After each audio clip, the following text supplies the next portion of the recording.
Haven't had too much in the way of strong thunderstorms this season so far, but tomorrow does look like we could see a line of at least a few locally gusty storms. Nothing like what they've experienced off to our west, though. Take a look at today, and what you'll notice about today is the lack of the clouds and the fog that we've been seeing every morning.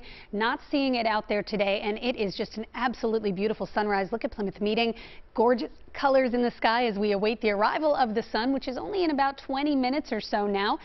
Down the shore looks fantastic as well. This is a live look from the Margate Fishing Pier. The waves rolling in just makes you want to head down the shore. And even if you're thinking, oh, maybe we'll just stay put for the Memorial Day weekend, you see this shot and you think, maybe we could just pack up the car and go down for the day. Right now around the area, we've got a clear sky. We're looking at 60s, low 60s, Philadelphia, Trenton, and Reading. Comfortable out there. Nice breeze. Mount Pocono and Atlantic City, Allentown in the upper 50s. And here's the forecast for today. Just an absolutely gorgeous day. On the sand, it's going to be almost 20 degrees cooler thanks to just that breeze off the water. But you head inland into the towns, you do some shopping along 96th Street and Stone Harbor, or down around the Washington Street Mall in Cape May. It's going to be a little bit warmer, a few degrees warmer, with basically almost every step you take away from the water. 87 degrees in Philadelphia and 87 in the Lehigh Valley. So let's take a look at the timing of this next system. As we widen out, you can see where it is. It doesn't have a ton with it right now, but there will be the risk for some gusty thunderstorms this afternoon and evening in western Pennsylvania, West Virginia,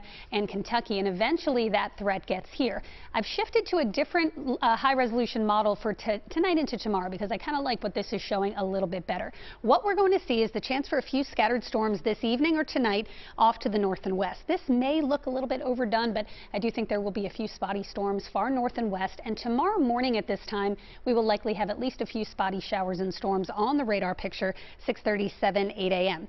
It's tomorrow midday into the afternoon, 2, 3 o'clock, that storms may fire up right along I-95. So this is 3 o'clock tomorrow. Some of these could be locally gusty, some brief intense downpours, and heading down the shore by 6:30. So tomorrow probably not the day you want to get in the car and drive to the shore. It could be a little bit of a messy, slow go there. For today, you can see where that band of severe weather is. Greatest risk is down into Texas, the whole Arklatex region here in Oklahoma. We have a marginal risk in our farthest north and west zones here for those storms to creep in later tonight. Tomorrow, it's still a marginal risk. That's a level 1, so much lower risk than what they saw out to the west over the past few days. But these storms could produce locally damaging winds. And then that front settles to the south, and Friday turns out pretty nice. This disturbance on Saturday looks a little weaker, just the off chance of a stray shower. Sunday is a break in the action, and then another chance for a few spotty showers or storms on Memorial Day Monday. So really not a terrible stretch here.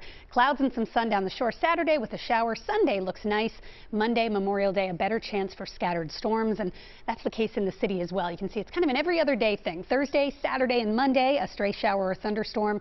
Friday afternoon and Sunday look like your best days to be outside.